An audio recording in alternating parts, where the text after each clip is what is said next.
Back in 2012, a paper dropped that didn't just win a competition, it basically kicked off the entire modern AI revolution. So today, we're doing a deep dive, a hardcore breakdown of AlexNet. This isn't just about a new model, you see.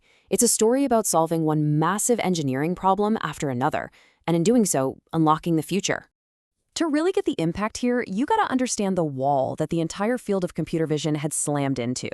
By 2010, the very best methods were getting it wrong more than 25% of the time. Think about that. For 1 out of every 4 images, the right answer wasn't even in the model's top 5 guesses. Progress had pretty much ground to a halt. And the big test, the proving grounds for all of this, was the AlexNet Challenge. The name for it was ILSVRC. And the task was just monumental. Classify 1.2 million images into 1,000 different categories. Everything from leopards to cherry pies. It was the ultimate test of scale and, well, just raw capability. Yeah, these numbers right here tell the whole story. In 2010, the top approaches, things like sparse coding and Fisher vectors, they were just stuck. This error rate, hovering between 25 and 28%, was a very real technical barrier. To get past it, you couldn't just tweak things. You needed a whole new approach. So what was the new idea? Well, a team of researchers, Alex Krzyzewski, Ilya Sutskever, and the legendary Geoffrey Hinton had a hypothesis. They decided to go all in on a deep convolutional neural network. Now, CNNs weren't brand new, but using one at this kind of scale, everyone thought it was just way too computationally expensive. Their bet was that with new GPUs, it was finally possible. So why a CNN? Well, the whole idea behind them is efficiency. See, instead of every neuron connecting to every other neuron, CNNs work on a simple assumption. Pixels are usually most related to their neighbors. This one trick slashes the number of connections you need, making them perfect for images. But, and this is a big but, training one at the scale they wanted to, that was a whole other engineering nightmare. And the scale they were talking about was just huge. Look at this, 8 layers, 650,000 neurons, and a mind-boggling 60 million parameters. This thing wasn't just a model, it was an absolute engineering gauntlet. Every single one of these numbers represented a massive bottleneck that could have completely sunk the whole project. And this, right here, is the real heart of the story. The genius of AlexNet is this constant cycle. You identify a problem, you engineer a creative solution, and then you immediately have to deal with the brand new problem your solution just created. So let's break down that cycle. All right, problem number 1, pure raw speed. With 60 million parameters, the traditional neuron models were just way too slow. Training would take forever, not just for practical reasons, but because of a fundamental math problem that was causing the whole learning process to just grind to a halt. So their first big innovation was to swap out the standard neurons for something called rectified linear units, or ReLUs. See, older models had this thing called the vanishing gradient problem. It's like the learning signal just got weaker and weaker the deeper it went until training pretty much stopped. ReLUs just don't have that problem. And the result? The paper says their network trained up to 6 times faster. Just like that, problem 1 was solved. But remember that cycle, you solve one problem, and a new one pops up. Now the model was fast enough to train, but it was physically too big to fit on a single GPU. The best hardware they had back then, an NVIDIA GTX 580, had only 3 gigabytes of memory. That's it. And their solution here was just, well, it was brilliant engineering. They didn't just slice the network in 2.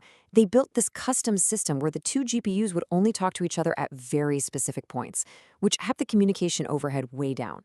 But here's the craziest part. This trick, which they only did because of a hardware limit, actually made the model better. It dropped the error rate by over a whole percentage point. Okay, so the model is fast, and it fits in memory. But now we face the final boss of bottlenecks, overfitting. When you have 60 million things to learn from only 1.2 million examples, there's a huge risk that your model will just memorize the training data. It's like it's memorizing the answers for the test instead of learning the material, which makes it totally useless on new images it's never seen before. Their answer was a pretty new technique at the time called dropout. The idea is simple but powerful. During training, for every single image, you just randomly turn off half the neurons. This forces every neuron to learn useful features on its own without depending too much on its neighbors. It's a ridiculously effective trick, and it was the key to making sure the network could actually generalize to new data. So they had solved for speed, memory, and overfitting.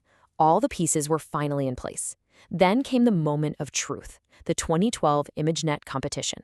So, how did AlexNet actually do? Well, first, let's set the stage. The second place finisher in that competition had a top 5 error rate of 26.2%. Remember, this was still considered the state of the art for the traditional computer vision approaches. And AlexNet? It came in with a top 5 error rate of 15.3%. This wasn't just a win, it was an absolute earthquake. They didn't just beat the competition, they shattered the old record by a massive 10.9 percentage points. The entire field changed, literally overnight. I mean, this table really puts it all into perspective. The gap between first and second place is just enormous. It was a total validation of their big bet on deep learning. The old era of carefully handcrafting features was over. The deep learning era had officially begun. But what does an error rate of 15.3% actually look like? Well, the paper shows some really cool examples. Take a look at the car in the bottom left. The model's top guess is grill, which is wrong. But look at the other guesses. Convertible, pickup, beach wagon. They're all in the right ballpark. It's not just randomly guessing, it's showing signs of actual reasoning. And this gives us an even cooler peek inside the network's mind. When you ask it to find images similar to the ones on the left, it doesn't just match colors or shapes. It finds images with the same concept. It pulls up elephants in all kinds of different poses because it's learned this abstract idea of what an elephant actually is. So in the end, AlexNet's result wasn't just a win in a competition. It was the inflection point. It was the definitive proof that huge, deep neural networks, when you combine them with massive datasets and powerful GPUs, weren't just a possibility, they were the future. And if you want to see how this was all possible, you have to look at this famous image from the paper. These are the filters that the very first layer of the network learned all by itself. Nobody programmed it to look for edges or colors or gradients. It discovered that these were the basic building blocks it needed to see the world. You can even see how the two GPUs specialized. One learned black and white features and the other focused on color. It's just incredible. And that really brings us to the final sentence of the paper, a simple line that carried so much weight. So the depth really is important. For years, people had debated whether these huge, complicated networks were really necessary. AlexNet was the answer. It proved that all that complexity, all that depth, it wasn't a bug. It was the entire point. The question after AlexNet wasn't if deep learning worked anymore. The question was, how much further could we take it?